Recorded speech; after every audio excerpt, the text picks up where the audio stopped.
may dalawang magpapalimos, isang bulag, tsaka isang ngungo. Adi ngayon ay akay-akay ng bulag, yung ngungo. Adi ngayon may nakita silang babae, nakatindig.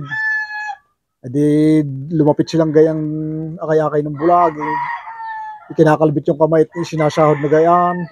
Sinasadya ay hawak-hawak ng ngungo, yung kamay ng bulag. Ay ngayon doon pa gayan ngayon sa ng babae. Di yung babae ngayon napahiyaw. Sabi ko, bustos, nanghihipaw. Ay ngayon may nakatindig ng pulis, saan malapit. Ay nadinig ngayon ng pulis dito. Dumay, sabi ng pulis, ano ang problema dyan? Ay areho, nanghihipaw. Adi sabi nga, di ngayon tinanong ng pulis yung bulag, ikaw, hinipo mo. Sabi ng bulag, hindi po. Hindi po. Tinanong mo yung ngungo. Sabi, ikaw, hinipo mo. Ay sabi ngayon ng ngungo, hindi po.